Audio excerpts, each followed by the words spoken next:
ఈరోజు మనం చెప్పుకోబోయే కథ నిజంగా జరిగిన ఒక దయ్యం కథ. ఈ వీడియో మొత్తం చూసి ఎలా ఉందో కామెంట్ చేయండి. ఈ వీడియోకి ఒక లైక్ చేయండి, సబ్స్క్రైబ్ చేసి బెల్ ఐకాన్ ఆన్ చేయండి. అప్పుడు ఏ కొత్త వీడియో పెట్టినా మీ దాకా వస్తుంది. సీతారాం, సీతారాం, ఉండు వస్తున్నాను. అమీనా గొంతు వినిపిస్తుంది. వెనక్కి తిరిగి చూడలేదు. ఆ అడుగులు సమీపిస్తున్నాయి. నేను యాక్సిలేటర్ ఇంకా రైస్ చేశాను. ఇదంతా నిజం కాదు, నిజం కాదు. మనసులో అదే భావన. ఆ అడుగులు నా బండిని మరింత సమీపించాయి. గుండె వేగం పెరిగింది. తను నా అమీనా అయ్యే అవకాశమే లేదు. వాళ్ళమ్మ అసలు అలా ఉందేంటి? చూస్తేనే దయ్యంలా ఉంది. ఆ మాటలు, ఆమె చూపు, అంత చీకట్లో కూడా ఆ కళ్ళు మెరుస్తున్నాయి. అమీనా కూడా వింతగా ఉంది. అంత చీకట్లో రోడ్డు పక్కన కూర్చొని ఏడుస్తుంది. అవన్నీ నాకు ఏదో సరిగా లేదు అనటానికి కారణాలుగా అనిపించాయి. నా మెదడు నుంచి నా చేతికి కింద నా పాదాలకు సిగ్నల్ వచ్చింది. అంతే. ఆ వెనక వచ్చే అడుగులు నా బండిని ఎక్కే అవకాశం ఇవ్వకుండా బండిని ముందుకు పోనిచ్చాను. ఆ చీకట్లో ఆ పిలుపులు అరుపులుగా మారాయి. సీతారాం, సీతారాం, ఆగు, ఆగు అని. నాకు ఆ అరుపులు దూరమయ్యాయి. నా బండి ఊర్లోకి ప్రవేశించింది. మనసుకి కొంత ప్రశాంతత చేకూరింది. ఇంటికొచ్చేశాను. కాళ్ళు కడుక్కొని లోపలికొచ్చాను. నాన్న పడుకునున్నాడు. అమ్మ కూడా. తలుపులు తీసుకొని ఇంటి లోపలికెళ్ళి లైట్ వేసుకొని వంటగదిలోని బిందెలో నుంచి ఒక గ్లాస్ నీళ్లు తీసుకొని తాగి మరలా పెద్ద గదిలోకొచ్చి మంచం మీద కూర్చున్నాను. గదిలోని ఒక మూల దేవుడి ఫోటోలు తగిలించి ఉన్నాయి. మనసులో దండం పెట్టుకున్నాను. ఈరోజు ప్రాణాలతో బయటపడటం నిజంగా దేవుడి దయే అనుకున్నా. ఇక నుంచి ఎవరైనా దయ్యాలు ఉండవు అని అంటే చెంప మీద కొట్టి మరీ ఉంటాయని చెప్పాలని నిర్ణయించుకున్నా. అమ్మా నాన్న ఆరు బయట పడుకున్నారు. నేను రోజు బయటే పడుకుంటాను. కానీ ఈరోజు ధైర్యం రావట్లేదు. టైం చూశాను. 1 అయ్యింది. నా ఫోన్ జేబులో నుంచి తీసి ఛార్జింగ్ ఉంచాను. స్విచ్ ఆన్ చేసి అలాగే ఉంచేశాను. నవార్ మంచం మీద బొంత వేసుకొని తలదిండు పెట్టుకొని నడుము వాల్చాను. కళ్ళు మూసుకుపోయాయి. తలుపు దబదబా కొడుతున్న శబ్దం వినిపించింది. ఉలిక్కిపడి లేచాను. భయం ఆవరించేసింది. నేను గడియ పెట్టలేదు. అమ్మ వాళ్ళైతే నీళ్లు తాగటానికి లేస్తే తలుపు తీసుకొని వచ్చేసి మళ్ళీ దగ్గరికేసి వెళ్ళిపోతారు. మరి గడియవేని తలుపు బాదుతుందెవరు? కాళ్ళు కూడా కడుక్కొనొచ్చాను. నా కాలిమట్టి వెంట గాలి ఇంట్లోకి వచ్చే అవకాశమే లేదు. మరి ఎవరు? భయంగానే అమ్మా నాన్న అని గట్టిగా పిలుస్తూ తలుపు దగ్గరికి వెళ్ళాను. తలుపు బాదుడు ఆగిపోయింది. ఉదయం ఎవరి ముఖం చూశానో దేవుడా! తలుపు నెమ్మదిగా తీసి మొత్తం బయటకు పోకుండా తల ఒక్కటే బయటకు పెట్టి అటూ ఇటూ చూశాను. ఎవ్వరు లేరు. అమ్మా నాన్న పడుకునున్నారు. నాన్న గురక గట్టిగా వినపడుతుంది. ఇదంతా నా భ్రమే. ఇందాకటి భయం వల్లనేమో అనిపించింది. పొట్ట బిర్రుగా ఉంది. మరోవైపు భయం కూడా తోడై ఉంది కదా. పాస్ పోసుకోవాలి. బాత్రూమ్ ఇంటికి ఎడం వైపు ఉంటుంది. అది ఉన్నా అది వాడటం చాలా తక్కువ. ఇంటి చుట్టూ దడి ఉంటుంది. అది కొబ్బరి మట్టలతో కట్టిన దడి. ఆ దడికి వారగా పోసేస్తాను. రోజు నాకు అలవాటే. నిన్నటి వరకు నేను పులిని. ఈరోజు పిల్లి కన్నా దారుణంగా ఉంది నా పరిస్థితి. అటు పక్క లైట్ లేదు. చీకటిగా ఉంటుంది. పెద్ద తొట్టి బాత్రూమ్ వైపు ఉంటుంది. ఆ చుట్టూ ఖాళీ స్థలం. అమ్మ పూల మొక్కలు వేసింది. కనకాంబరాలు, మల్లెలు, గులాబీలు. ఇంటి ఆవరణలో 2 కొబ్బరి చెట్లు, ఒక పనస చెట్టు ఉన్నాయి. పనస చెట్టుకి కుడివైపు చిన్న జామ చెట్టు కూడాను. పనస చెట్టు పెద్దది, గుబురుగా ఉంటుంది. ఇప్పుడు నేనున్న పరిస్థితికి నా నీడని చూసుకునే భయపడుతున్నాను. సరే, ఇది తప్పేది కాదు. పొట్ట అసలే ఉబ్బుకుపోయింది. తలుపు పూర్తిగా తీసి బయటకొచ్చాను. నాన్న గురక కూడా భయంకరంగా ఉంది. వాకిలి మెట్ల దగ్గర చెప్పులు వేసుకొని బాత్రూమ్ వైపు వచ్చాను. పనస చెట్టుని చూస్తుంటే ఏదో ప్రేతం నుంచున్నట్లు అనిపిస్తుంది. భయంగానే వెళ్ళి పాస్ పోసుకొని మళ్ళీ లోపలికొచ్చాను. కానీ ఏదో గుర్తొచ్చినట్టు మళ్ళీ బయటకొచ్చి చెప్పులు వాకిలి మూల ఉన్న కొబ్బరి చీపురు, ఇంట్లోని బియ్యం బస్తా మీద ఉన్న మొలనేని కొడవలి 3 తెచ్చి గుమ్మం బయట ఉంచేశాను. అవి ఉంటే గాలి బయట నుంచి లోపలికి రాదని అమ్మ చెప్పింది. అది ఇప్పుడు ఉపయోగపడింది. మళ్ళీ తలుపేసి పడుకున్నాను. కాసేపటికి నిద్రలో ఏవో కూని రాగాలు వినిపిస్తున్నాయి. ఎవరో ఆడపిల్ల పాట అర్థం కాకుండా పాడుతుంది. నిద్ర చెడింది. కానీ అదే రాగం నేను పొలంలో విన్నాను. మా ఇంటి గోడ కుడివైపు వీధి నుంచి వస్తుందా పాట. చెమటలు పట్టేశాయి. దయ్యాలన్నీ నన్ను టార్గెట్ చేశాయా? నాన్నను లేపి చెప్పినా నమ్మడు. నమ్మినా పడుకో ఏం కాదురా అంటాడు. మనసంతా గందరగోళం, గజిబిజి. అమీనా ముఖం కళ్ళ ముందు మెదులుతుంది. వదిలేసి వచ్చేశాను. ఎలా ఉందో పాపం, ఏమై ఉంటుందో. మళ్ళీ వెళ్ళి తన్ని తీసుకొని వచ్చి వాళ్ళ ఇంట్లో దింపుతాను. వాళ్ళమ్మ అసలే దయ్యం పట్టినట్టుంది. అమీనా భయపడుతుందో ఏమో. తల పట్టుకున్నాను. ఇప్పుడు వెళ్తే మళ్ళీ రాగలనో లేదో. ప్రేమించిన అమ్మాయి అలా ఉంటే వదిలేసి వచ్చేశావు. ఇదే నా ప్రేమంటే? మనసులో దెప్పి పొడుపుల్లాంటి ఆలోచనలు. అప్పుడే మొబైల్ రింగ్ అవుతుంది. ఆ శబ్దానికి ఉలిక్కిపడ్డాను. ఈ టైంలో నాకు ఫోన్ చేసిందెవరు? లేచాను. ఛార్జింగ్ పెట్టిన మొబైల్ ఛార్జింగ్ వైర్ తీసేసి బోర్డు మీద స్విచ్ ఆపేసి మొబైల్ చేతిలోకి తీసుకున్నాను. ఎవరై ఉంటారు? లిఫ్ట్ చేసి హలో అన్నాను. అవతల నుంచి మాటలేం వినిపించట్లేదు. హలో హలో అన్నాను. ఎవరు? నిశ్శబ్దం. కాల్ కట్ అయిపోయింది. మళ్ళీ మొబైల్ ఛార్జ్ పెట్టొచ్చి పడుకున్నాను. టైం 2 దాటిపోయింది. మనసంతా ఒకటే ఆందోళన. ఫోన్ ఎవరు చేసుంటారు ఈ వేళలో? రెప్ప పడట్లేదు. బహుశా ఈ రోజుని నేను చనిపోయే వరకు మర్చిపోలేనేమో. తల నొప్పి కూడా మొదలైంది. కాసేపు అటూ ఇటూ మెదిలాను. గుండె దడ అలానే ఉంది. పట్టిన చెమటలు ఆరట్లేదు. లేచి ఫ్యాన్కి స్పీడ్ 5లో పెట్టాను. అయినా ఉక్కపోతగానే ఉంది. నా మంచం పక్కన గోడని ఆనుకుని కొద్దిగా పైన కిటికీ ఉంటుంది. చెక్కతో చేసిన తలుపులు. అది గడియ పెట్టి ఉంది. అది తీస్తే చల్లటి గాలి వస్తుంది. కానీ ఇప్పుడు నేనున్న పరిస్థితిలో అది తీయాలన్నా భయం. ఏం కనిపిస్తుందో అనే భయం. కానీ భయం వల్ల పట్టిన చెమటలకు ఫ్యాన్ గాలి చాలట్లేదు. ఇక లాభం లేదనుకుని ధైర్యం చేసి కిటికీ తలుపు గడియ తీశాను. ఒక్కసారిగా చల్లగాలి గదంతా వ్యాపించింది. కొద్దిగా ఇప్పుడు బాగుంది. చొక్కా విప్పేసి గోడకున్న మేకుకు తగిలించాను. కాసేపు నా మెదడును కంట్రోల్లో ఉంచి నిద్రని ఆహ్వానించాలి అనుకున్నాను. లేదా ఈ భయం ముసుగు నన్ను పూర్తిగా కమ్మేసేలాగా ఉంది. కళ్ళు మూశాను. కాసేపు గడిచింది. అంతటా నిశ్శబ్దం. ఫ్యాన్ గాలి శబ్దం కొద్దిగా ఉంది. నాన్న గురక పెద్దగా ఏం వినిపించట్లేదు. కానీ నా చెవిని ఒక శబ్దం ప్రత్యేకంగా తాకుతుంది. అదే ఎవరో రోడ్డు మీద నడుస్తున్న గజ్జల శబ్దాలు. గల్లు గల్లు గల్లుమని వేగంగా నడిస్తే వచ్చే బిగ్గర శబ్దాలు. కొంతసేపు దూరంగా, మరి కొంతసేపు కిటికీకి పక్కనే ఉన్నట్లుగా వినిపిస్తున్నాయి. మళ్ళీ గుబులు మొదలైంది. ఒకవేళ ఎవరైనా నడుస్తూ వెళ్ళినప్పటికీ అంతసేపు మా ఇంటిని దాటడానికి పట్టదు. కానీ ఒక్కసారిగా ఆ శబ్దం ఆగిపోయింది. అమ్మయ్యా అనుకున్నాను. కానీ ఈసారి శబ్దం మా వరండాలో నుంచి వస్తుంది. ఎవరో పరిగెడుతున్నారు. చిన్న నవ్వు కూడా. ఖచ్చితంగా దయ్యమే. నన్ను ఈరోజు వదిలేలా లేవు. ఎట్టి పరిస్థితిలో లేచి బయటకు వెళ్ళకూడదు అని మనసులో నిర్ణయించుకున్నాను.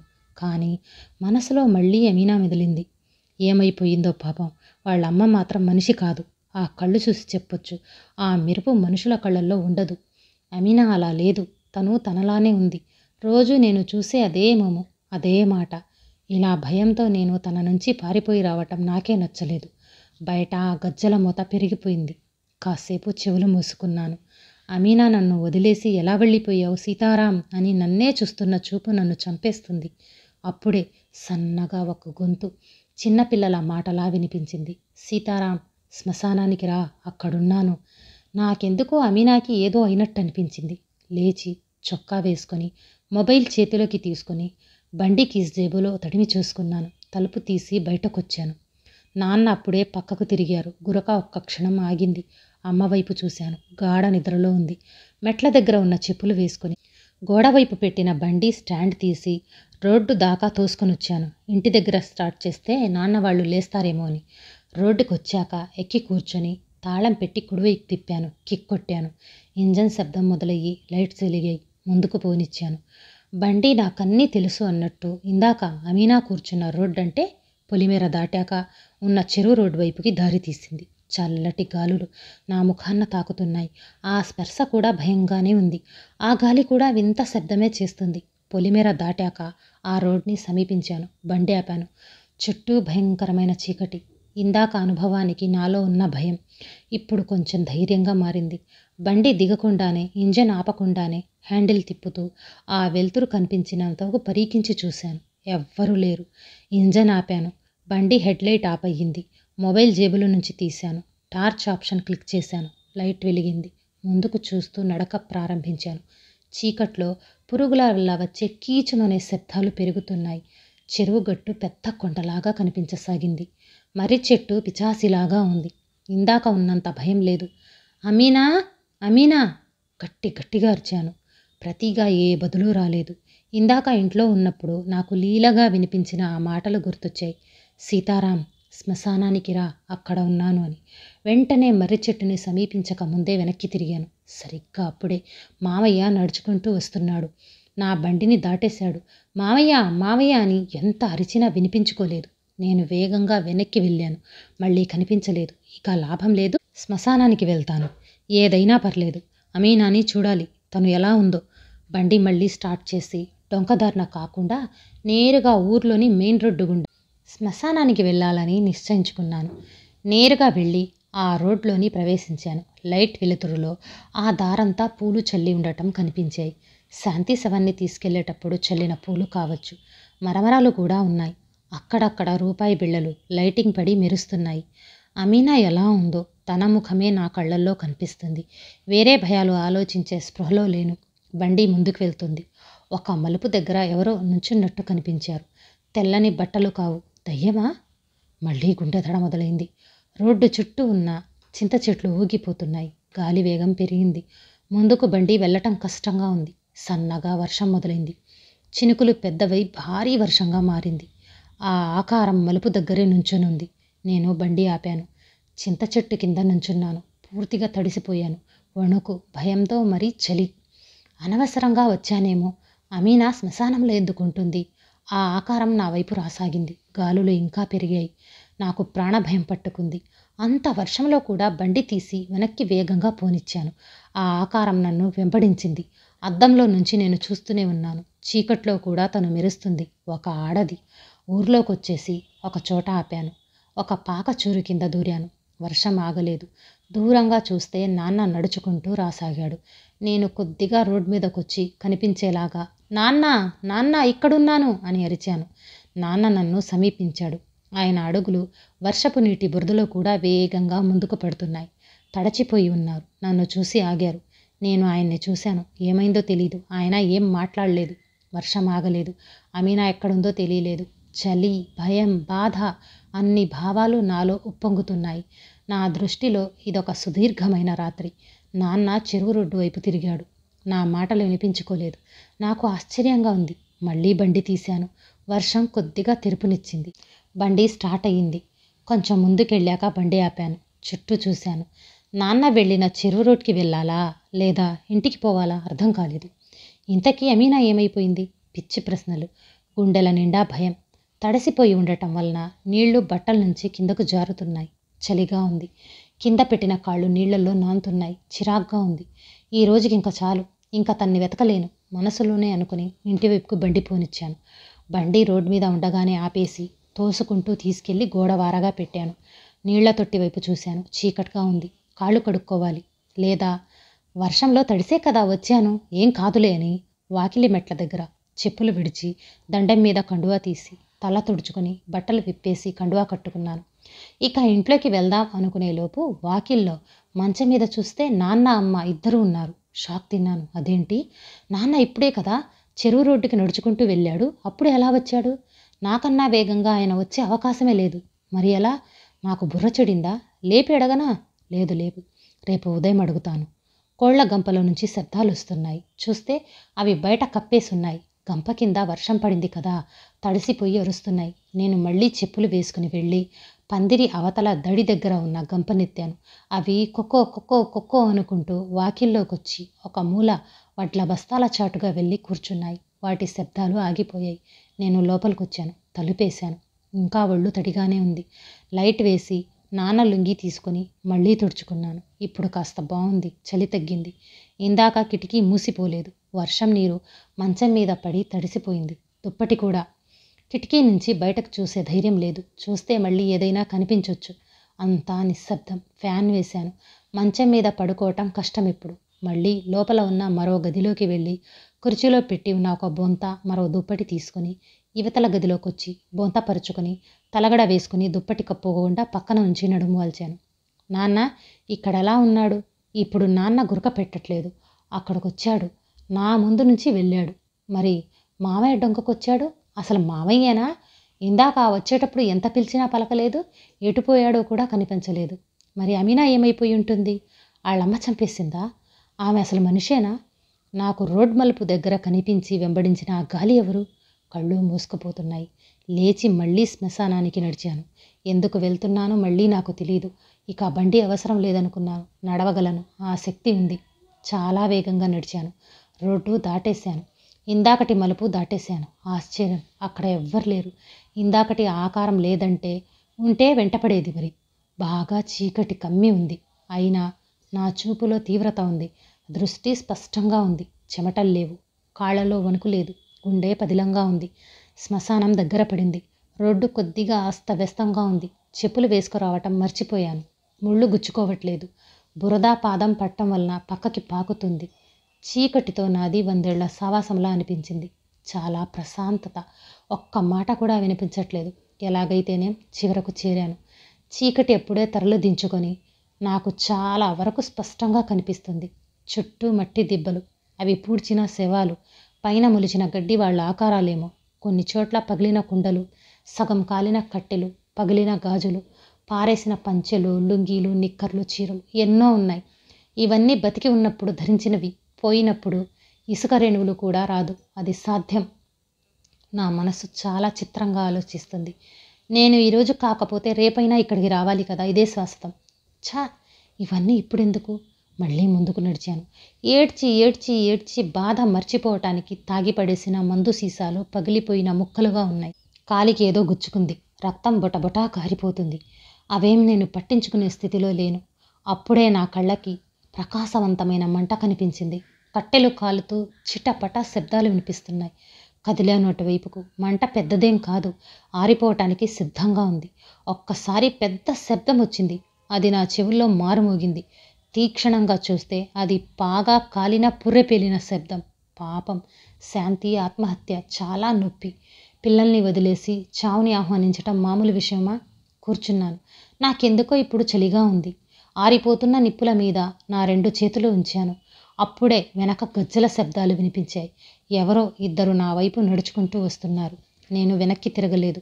అడుగులు సమీపించాయి. అవి బాగా పరిచయం ఉన్న శబ్దాలు. నాకు కొద్దిసేపటికి ముందు ఇంటి దగ్గర వినపడ్డ శబ్దాలు. రాణి, అడుగుతాను, ఎందుకిలా చేస్తున్నారా అని. చలి తగ్గింది. అడుగులు ఆగిపోయాయి. గుసగుసలు మొదలయ్యాయి. అర్థం కాని భాష. నన్ను వెనక నుంచి ఎవరో గట్టిగా కొట్టారు. కెవ్వుమని ఏర్చాను. కళ్ళు తెరిచి చూస్తే ఎదురుగా అమ్మ ఉంది. అదేంటి, నేను శ్మశానంలో ఉన్నాను కదా. అమ్మ, అరే దయ్యం గాని పట్టిందా? అందుకే మీ నాన్నకు చెప్పాను రా, పొలానికి నిన్ను పంపొద్దని. చూడు ఎలా అయిపోయావు. లేగు లేగు. అసలే రాత్రి చాలా జరిగేహిరా మన ఊర్లో. నా మొబైల్ చూశాను. లేచి శ్రీనుగాడి కాల్ వస్తుంది. ఎత్తి హలో అన్నాను. సీను, రే రే రామ్, రాత్రి ఏం జరిగిందో తెలుసా? అమీనా వాళ్ళమ్మ ఇద్దరు చెరువులో దూకి చచ్చిపోయారా. వాళ్ళని కాపాడటానికి ప్రయత్నించి మావయ్య పరశురాం కూడా చనిపోయాడురా. నేను వింటున్నాను. ఏ ప్రతిస్పందన ఇవ్వలేదు. వాడు చెప్తూ పోతున్నాడు. అమీనా వాళ్ళింట్లో నిన్న రాత్రి పెద్ద గొడవ. వాళ్ళ నాన్న ఇద్దరిని కొట్టాడంట. ఆ కోపంలో 11 తర్వాత వాళ్ళిద్దరూ చెరువు విప్పి వెళ్ళారంట. ఆరుబయట పడుకుని ఉండటం వల్ల వాళ్ళిద్దరినీ చూసిన పరశురాం మావయ్య అనుసరించి వెళ్ళాడంట. వాళ్ళు అదే వేగంతో ఏడుస్తూ నడుస్తూ చెరువు గట్ట ఎక్కి నిండు కుండలా ఉన్న చెరువులోకి దూకేశారంట. మావయ్య కూడా కాపాడటానికి దూకి అక్కడ సుడిగుండ ఉండటం వల్ల మునిగిపోయి చనిపోయాడంట్రా. 3 శవాలు చెరువు దగ్గర ఉంచారు. పొలిమేర యువతలకి లేకుండా అటు నుంచి అటే తీసుకువెళ్ళి కాల్చేద్దాం అనుకుంటున్నారా. నువ్వు త్వరగా రా. అవన్నీ విన్నాక నా చేతిలో ఫోన్ కింద పడిపోయింది. చేతులు వణికాయి. అంటే మామయ్య వచ్చి నన్ను తీసుకురావటం అబద్ధం. అది మామయ్య గాలి. అమీనా ఏడుపులు, వాళ్ళమ్మని చుట్టం అంతా ఏంటి మరి? నాకే ఎందుకు కనిపించారు? మరి నాన్న అటొచ్చింది? అర్థం కాని ప్రశ్నల్లాగా మిగిలిపోయాయి. బట్టలు వేసుకుని బండి తీసి చెరువుకి పోనిచ్చాను. మరి చెట్టు చుట్టూ జనమంతా గుమిగూడి ఉన్నారు. ముస్లిం మత పెద్దలు, పూజారులు కూడా ఉన్నారు. మంత్రాలు మరియు ఖురాన్ వాక్కులు వినిపిస్తున్నారు. ముందుకు నడిచాను. జనాల్లో నుంచి వెళ్ళి ముందుకు నిలబడ్డాను. ఎదురుగా అమీనా, వాళ్ళమ్మ, మావయ్య నిశ్శబ్దంగా చలనం లేకుండా పడున్నారు. నాన్న దూరంగా జనంలో నుంచొని ఉన్నాడు. మర్రి చెట్టుకి పూజలు చేసి ఏవో తాళ్లు కడుతున్నారు. ఊరికి అశుభం ఇది అని కొందరు, వీళ్ళు ఆత్మలు చెడుగాలిలాగా మారకూడదని మరికొందరు మాట్లాడుకుంటున్నారు. నా కళ్ళల్లో నిన్న నేను చూసిన దృశ్యాలే తిరుగుతున్నాయి. అమీనా ఏడుపులు, మావయ్య మాటలు, వాళ్ళమ్మ చూపు, కలలో వెళ్ళిన శ్మశానంలో నా వెనక్గా వచ్చిన అడుగులు. అమీనా మరియు వాళ్ళమ్మవేనా? నా కళ్ళల్లో నీరు ఉబికింది. ఇంటికొచ్చేశాను. నేను తన మీద పెంచుకున్న ప్రేమే తన్ను నాకు కనపడేలాగా చేసిందేమో అనిపించింది. పడుకొని కళ్ళు మూసుకున్నాను.